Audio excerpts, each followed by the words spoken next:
வணக்கம் நேர்களே, கொழும்பிலிருந்து வெளியாகும் 3 மணி பத்திரிகைகளின் செய்திகளை தரும் பத்திரிகை கண்ணோட்டம் நிகழ்ச்சியூடாக இணைந்திருக்கிறோம். இந்த வகையில் முதல் வீரகேசரி பத்திரிகையை எடுத்துக்கொள்வோம். வீரகேசரி பத்திரிகையின் பிரதான செய்தியாக, யாரிடமும் சொல்லியும் எந்த பயனும் இல்லை, உலக வங்கியின் பிரதிநிதிகளிடம் இடம்பெயர்ந்த மக்கள் தெரிவிப்பு என்ற தலைப்பின் கீழ் இன்றைய வீரகேசரி பத்திரிகையின் பிரதான செய்தி காணப்படுகின்றது. இந்த செய்தியினை விரிவாக பார்ப்போம். எம்மை பார்க்க வருபவர்கள் அனைவருக்கும் எமது பிரச்சினைகள் தொடர்பாக நாம் பலமுறை கூறிவிட்டோம். கடந்த முறை பிரித்தானிய பிரதமர் உள்ளிட்டவர்கள் வந்திருந்தார்கள். அவர்களுக்கும் நாம் எமது பிரச்சினைகள் தொடர்பாக கூறியிருந்தோம். ஆனால் யாராலும் எதுவும் நடைபெறவில்லை என வலிவடக்கு மக்கள் தெரிவித்திருப்பதாக புகைப்படத்துடன் அந்த செய்தி பிரசுரமாகியுள்ளது. ஜனாதிபதியின் உத்தியோகபூர்வ இணையதளம் மீது சைபர் தாக்குதல், 17 வயது பாடசாலை மாணவன் கைது என்ற தலைப்பின் கீழ் ஒரு செய்தி பிரசுரமாகியுள்ளது. நாளை வரும் பான் கி மூனுக்கு எதிராக ஆர்ப்பாட்டங்களை நடத்த முஸ்தீபு, ராணுவத்தை பழிவாங்க வருகின்றார் என்கிறது தேசப்பற்றுள்ள தேசிய இயக்கம் என்ற தலைப்பின் கீழ் ஒரு செய்தி பிரசுரமாகியுள்ளது. அதாவது இலங்கைக்கான 2வது உத்தியோகபூர்வ விஜயத்தை மேற்கொண்டு நாளை நாட்டிற்கு வரவுள்ள ஐக்கிய நாடுகளின் செயலாளர் நாயகம் பான் கி மூனின் வருகையை முன்னிட்டு தமிழ், முஸ்லிம் மற்றும் சிங்கள அமைப்புகள் பல்வேறு கோரிக்கைகளை முன்வைத்து கவனஈர்ப்பு போராட்டங்களை கொழும்பிலும் யாழ்ப்பாணத்திலும் முன்னெடுக்க உள்ளதாக அந்த செய்தி பிரசுரமாகியுள்ளது. நல்லாட்சி அரசாங்கம் பொறுப்பு கூற வேண்டும், சிவில் அமைப்புகள் வலியுறுத்தல் என்ற தலைப்பின் கீழ் ஒரு செய்தி பிரசுரமாகியுள்ளது. அதாவது நல்லாட்சி அரசாங்கத்தின் செயற்பாடுகள் தற்போது சந்தேகத்திற்குரியதாகவே காணப்படுகின்றன. எனவே அரசு நிறுவனங்கள், அமைச்சுகள் போன்றன தங்களது வெளிப்படைத்தன்மை மற்றும் பொறுப்பு கூறல் விடயத்தில் மக்களுக்கு நேர்மையுடன் செயற்பட வேண்டும் என சிவில் அமைப்புகள் வலியுறுத்துவதாக அந்த செய்தி பிரசுரமாகியுள்ளது. 2020ஆம் ஆண்டின் பின்னரும் தேசிய அரசாங்கமே அமையும், கொள்ளையர்கள் கோஷ்டி ஆட்சியை கவிழ்க்க முடியாது என்கிறார் ராஜித என்பதாகவும் ஒரு செய்தி பிரசுரமாகியுள்ளது. ஜனாதிபதி தானாகவே பதவி விலகி இருக்க வேண்டும், உதய கம்மம்பில கூறுகின்றார் என்ற தலைப்பின் கீழ் ஒரு செய்தி பிரசுரமாகியுள்ளது. இவைகளை இன்றைய வீரகேசரி பத்திரிகையின் செய்திகளாக காணப்பட்டன. தொடர்ந்து தினக்குரல் பத்திரிகையை எடுத்துக்கொள்வோம். தினக்குரல் பத்திரிகையின் பிரதான செய்தியாக, சொந்த இடத்தில் வாழவிட்டால் எந்த உதவியும் எமக்கு வேண்டாம், உலக வங்கி குழுவிடம் மக்கள் தெரிவிப்பு என்ற தலைப்பின் கீழ் இன்றைய தினக்குரல் பத்திரிகையின் பிரதான செய்தி காணப்படுகின்றது. அதாவது, நாங்கள் சொந்த நிலத்தில் வாழ்வதற்கே விரும்புகின்றோம், எங்களை நாங்கள் சொந்த நிலத்தில் மீள்குடியேறுமாறு அரசாங்கத்திடம் கூறுங்கள். 27 வருடங்கள் ஒரு கூடாரத்திற்குள் நிவாரணம் கூட இல்லாமல் அவலம் நிறைந்த சமூக ஒழுக்கம் தவறிய வாழ்க்கையை நாங்கள் வாழ்கின்றோம் என வலிவடக்கு மக்கள் உலக வங்கியின் அதிகாரிகளிடம் தெரிவித்திருப்பதாக அந்த செய்தி பிரசுரமாகியுள்ளது. கொழும்பு கிழக்கு துறைமுகத்தில் களஞ்சியப்படுத்தப்பட்டிருந்த டயர்களில் நேற்று திங்கட்கிழமை ஏற்பட்ட தீயினால் சுமார் 1 மணி நேரம் கொழும்பு துறைமுகத்தின் பணி நிறுத்தப்பட்டிருந்ததுடன் அப்பகுதி எங்கும் கருப்பு புகை மூட்டம் எழுந்ததாக இன்றைய தினக்குரல் பத்திரிகையின் பிரதான புகைப்படம் காணப்படுகின்றது. வெளிநாட்டு நீதிபதிகள் வரவழைக்கப்படுவார்கள் என்று அரசாங்கம் ஒருபோதும் தெரிவிக்கவில்லை, வெளிநாட்டு அலுவல்கள் அமைச்சர் மங்கள தெரிவிப்பு என்ற தலைப்பின் கீழ் ஒரு செய்தி பிரசுரமாகியுள்ளது. அதாவது, மனித உரிமை மீறல் குற்றச்சாட்டுகள் தொடர்பான பொறுப்பு கூறல் விடயத்தில் ஸ்தாபிக்கப்படக்கூடிய நீதி பொறிமுறையில் வெளிநாட்டு நீதிபதிகள் உள்ளடக்கப்படுவார்கள் என்று அரசாங்கம் ஒருபோதும் கூறியிருந்ததில்லை என மங்கள தெரிவித்திருப்பதாக அந்த செய்தி பிரசுரமாகியுள்ளது. அமைச்சர் ஜோனுக்கு இடையூறு, 3 போலீசாரால் கைது என்ற தலைப்பின் கீழ் ஒரு செய்தி பிரசுரமாகியுள்ளது. ஸ்ரீலங்கா சுதந்திர கட்சியின் தலைமை பதவியை தானாக வழங்கவில்லை எனவும் அது தன்னிடமிருந்து பறித்து எடுக்கப்பட்டுள்ளதாக முன்னாள் ஜனாதிபதி மகிந்த ராஜபக்ஷ தெரிவித்திருப்பதாகவும் ஒரு செய்தி பிரசுரமாகியுள்ளது.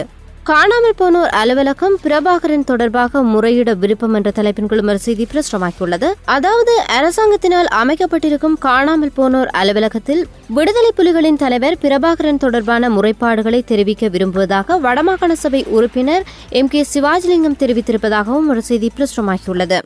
இவைகளை இன்றைய தினக்குரல் பத்திரிகையின் செய்திகளாக காணப்பட்டன. தொடர்ந்து சுடரொளி பத்திரிகையை எடுத்துக்கொள்வோம். சுடரொளி பத்திரிகையின் பிரதான செய்தியாக, நீதி வேண்டும், காணாமல் ஆக்கப்பட்டவர்களின் உறவுகள் வலியுறுத்தல் என்ற தலைப்பின் கீழ் புகைப்படத்துடன் இன்றைய சுடரொளி பத்திரிகையின் பிரதான செய்தி காணப்படுகின்றது. இந்த செய்தியினை விரிவாக பார்ப்போம். இலங்கையின் உள்நாட்டு யுத்தத்தின் போது காணாமல் ஆக்கப்பட்ட தங்களது குடும்பங்களுக்கு நீதி வழங்கப்பட வேண்டும் என்பதே தங்களது முக்கிய நோக்கம் என தெரிவித்துள்ள காணாமல் போனவர்களின் உறவினர்கள், இலங்கை அரசு ஏற்படுத்த உள்ள காணாமல் போனவர்களுக்கான அலுவலகத்தின் சர்வதேச பிரதிநிதித்துவம் அவசியம் என்ற வேண்டுகோளை இன்று சர்வதேச காணாமல் ஆக்கப்பட்டோர் தினத்தில் காணாமல் போனவர்களின் உறவினர்கள் முன்வைத்துள்ளதாக அந்த செய்தி பிரசுரமாகியுள்ளது. நல்லூர் கந்தன் ஆலயத்தின் திருவிழாவை முன்னிட்டு யாழ் மாவட்டத்தில் அனைத்து பாடசாலைகளுக்கும் நாளைய தினம் விடுமுறை வழங்க உள்ளதாக வடமாகாண கல்வி அமைச்சு தெரிவித்திருப்பதாக அந்த செய்தி பிரசுரமாகியுள்ளது.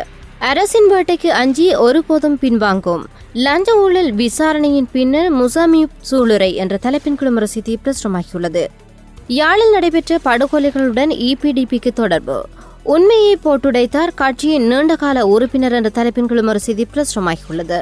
ஐக்கிய தேசிய கட்சியை விட்டுவிட்டு உடன் வெளியே வாருங்கள், மைத்திரி அணிக்கு மகிந்த அழைப்பு, மாநாட்டில் பங்கேற்கவும் நிபந்தனை என்ற தலைப்பின் கீழும் ஒரு செய்தி பிரசுரமாகியுள்ளது.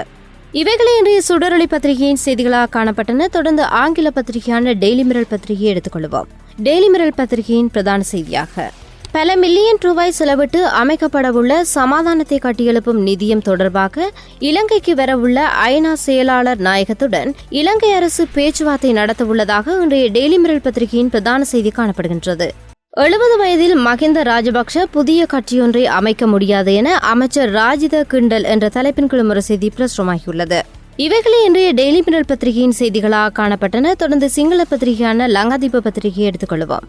லங்காதீப பத்திரிகையின் பிரதான செய்தியாக ஜனாதிபதியின் இணையதளத்தில் சைபர் தாக்குதல், கண்டி கடுமன்னாவ பிரதேசத்தைச் சேர்ந்த 17 வயது மாணவன் கைது என்ற தலைப்பின் கீழ் இன்றைய லங்காதீப பத்திரிகையின் பிரதான செய்தி காணப்படுகின்றது. வத்தளை ஒளியமலை பிரதேசத்தில் தமிழ் பாடசாலை நிர்மாணிப்பதற்கான அடிக்கல் நாட்டு விழாவிற்கு ஜோன் அமரதுங்க சென்ற நிலையில் கூச்சலிட்ட 6 பேர் கைது செய்யப்பட்டுள்ளதாகவும் ஒரு செய்தி பிரசுரமாகியுள்ளது. இவைகளை இன்றைய லங்காதீப பத்திரிகையின் செய்திகளாக காணப்பட்டன. நல்லது நேர்களே, கொழும்பிலிருந்து வெளியாகும் 3 மொழி பத்திரிகைகளின் பிரதான செய்திகளை வழங்கியிருந்தோம். தொடர்ந்து ஜாழ்ப்பாணத்திலிருந்து வெளியாகும் செய்திகளோடு இணைந்து கொடுக்கிறார் தாரகா. வணக்கம் தாரகா. வணக்கம் நேர்களே, ஜாழ்ப்பாணத்திலிருந்து வெளிவரும் பத்திரிகைகளின் செய்திகளோடு இணைந்திருக்கின்றோம். முதலில் ஜாழ் தினக்குரல் பத்திரிகையின் பிரதான தலைப்புச் செய்தி 27 வருட கால அவலம் நிறைந்த அகதி வாழ்வு என்றுதான் முடியும், உலக வங்கி அதிகாரிகளிடம் முகாம் மக்கள் கேள்வி என்ற செய்தி புகைப்படத்துடன் காணப்படுகின்றது. ராணுவம் எங்கள் நிலங்களை ஆக்கிரமித்துள்ள நிலையில் 27 வருடங்களாக அவலம் நிறைந்த அகதி வாழ்வை நாங்கள் வாழ்ந்து வருகிறோம். இந்த அவலங்கள் தீர நாங்கள் எங்கள் சொந்த இடங்களுக்கு செல்ல வேண்டும். இவ்வாறு தம்மை சந்தித்த உலக வங்கி அதிகாரி குழுவிடம் நேற்று சுட்டிக்காட்டினர் வெளிவடக்கில் இருந்து இடம்பெயர்ந்து மருதனார் மடம் சபாபதி பிள்ளை அகதிகள் முகாமில் வாழும் மக்கள். ரம்பை குளத்தில் மேலும் துப்பாக்கி பாகங்கள் மீட்பு என்ற செய்தி புகைப்படத்துடன் காணப்படுகின்றது. வவுனியா ஓமந்தை ரம்பக்குளம் பகுதியில் LMG துப்பாக்கி பாகங்கள் மீட்கப்பட்டுள்ளதாக ஓமந்தை போலீஸ் நிலைய பொறுப்பதிகாரி சமன்குமார தெரிவித்துள்ளார். கடற்படை பேருந்து மோதி ஒருவர் பலி என்ற செய்தியும் காணப்படுகின்றது. போட்டியோட்டத்தால் மற்றொரு விபரீதம், ஜாழ் ஆஸ்பத்திரி வாய்ந்த வைத்தியர் பலி. அரசினால் ஒழுங்கு செய்யப்படும் பான் கி மூனின் பயண நிகழ்ச்சி நிரல். இலங்கைக்கு வரும் ஐநா செயலாளர் நாயகம் பான் கி மூனின் நிகழ்ச்சி நிரலில் வடமாகாண முதலமைச்சர் கவி விக்னேஸ்வரனுடனான பிரத்யேக சந்திப்பு எதுவும் உள்ளடங்கப்படாத நிலையில் ஐநா செயலாளர் நாயகத்தின் விஜயத்தின் போதான நிகழ்ச்சி நிரல் ஜாவும் அரசாங்கத்தினாலேயே ஒழுங்கு செய்யப்பட்டு வருவதாக தெரிய வருகிறது. வலம்புரி பத்திரிகையின் பிரதான தலைப்புச் செய்தி லாபகரமான நட்ட ஈடு வழங்குவதாக கூறி காணிகள் கபலீகரம், மக்கள் கொந்தளிப்பு என்ற செய்தி புகைப்படத்துடன் காணப்படுகின்றது. வலி வடக்கில் படையினரால் சுவீகரிக்கப்படும் பொதுமக்களின் காணிகளுக்கு லாபகரமான நஷ்ட ஈடு வழங்குவதாக தெரிவித்து அதற்கு சம்மதம் தெரிவிக்குமாறு கோரி நேற்றைய தினம் வழங்கப்பட்ட விண்ணப்ப படிவத்தால் பொதுமக்கள் அதிர்ச்சி அடைந்ததுடன் தமது எதிர்ப்பினையும் வெளியிட்டுள்ளனர். நட்ட ஈடு தருவதான படிவங்களில் எவரும் கையொப்பமிட வேண்டாம், பிரதமரிடம் என்று பேசவுள்ளேன் மாவை. வெளிவடக்கு பகுதி மக்களிடம் சொந்த காணிக்கு பதிலாக நட்ட ஈடு தருவதாக கோரி வழங்கப்படும் படிவங்களுக்கு மக்கள் எவரும் கையொப்பமிட வேண்டாம் என தமிழரசு கட்சியின் தலைவரும் பாராளுமன்ற உறுப்பினருமாகிய மாவை சேனாதிராஜா தெரிவித்துள்ளார். சொந்த இடத்தில் மக்கள் குடியேறும் போது உலக வங்கியினால் மேலும் உதவிகள் வழங்கப்படும். உலக வங்கியின் தெற்காசிய பிராந்திய தலைவர் உறுதியளிப்பு. போரினால் பாதிக்கப்பட்ட வடக்கு மக்களுக்கு தமது சொந்த காணிகளுக்கு மீள திரும்பும் போது அவர்களுக்கு வேண்டிய உதவிகளை உலக வங்கி மேலும் வழங்கும் என வடமாகாண முதலமைச்சரிடம் உலக வங்கியின் தெற்காசிய பிராந்திய தலைவர் அனோ டிக்சன் தெரிவித்துள்ளார். பயங்கரவாத புலனாய்வு பிரிவு மனித உரிமைகளை மீறுகிறது, உச்ச நீதிமன்றத்தில் மனத்தாக்கல். இவை வலம்புரி பத்திரிகையின் பிரதான செய்திகள். உதயன் பத்திரிகையின் பிரதான தலைப்புச் செய்தி 11 கிராமங்களில் ராணுவம் விடாது, விவரம் தெரிவித்து 171 குடும்பங்களுக்கு இழப்பீடு தருவதாக கடிதம். வலி வடக்கில் ராணுவத்தினர் ஆக்கிரமித்துள்ள 11 கிராம சேவையாளர் பிரிவுகள் விடுவிக்கப்பட மாட்டாது என்று பாதுகாப்பு அமைச்சு அறிவித்தது. தேசிய பாதுகாப்பு காரணமாக அந்த காணிகள் விடுவிக்கப்பட மாட்டாது என்றும் அந்த காணிகளின் உரிமையாளர்களுக்கு பொருத்தமான இழப்பீடு வழங்கப்படும் எனவும் தெரிவிக்கப்பட்டது. இது தொடர்பான கடிதம் ஜாழ் மாவட்ட செயலகத்தினால் நலன்புரி நிலையங்களில் தங்கியுள்ள 176 குடும்பங்களுக்கு நேற்றைய தினம் விநியோகிக்க நடவடிக்கை மேற்கொள்ளப்பட்டது. நீதி வேண்டும், காணாமற் போனோர் தினத்தில் உறவுகள் வலியுறுத்து. போரின் போது காணாமலாக்கப்பட்ட எங்கள் குடும்பத்தவர்களுக்கு நீதி கிடைக்க வேண்டும் என்பதே எங்கள் முக்கிய நோக்கம். எனவே இலங்கை அரசு ஏற்படுத்தவுள்ள காணாமல் போனோர் அலுவலகத்தில் பன்னாட்டு பிரதிநிதிகளை உள்ளடக்குவது அவசியம். இவ்வாறு வலியுறுத்துகின்றனர் காணாமல் போனோரின் உறவுகள். நேர்களே, இதுவரை ஜாழ்ப்பாணத்திலிருந்து வெளிவரும் பத்திரிகைகளின் செய்திகளோடு இணைந்திருந்தோம். மற்றும் ஒரு பத்திரிகை பார்வையில் சந்திக்கும் வரை நன்றி கூறி விடைபெறுகிறோம். நன்றி, வணக்கம்.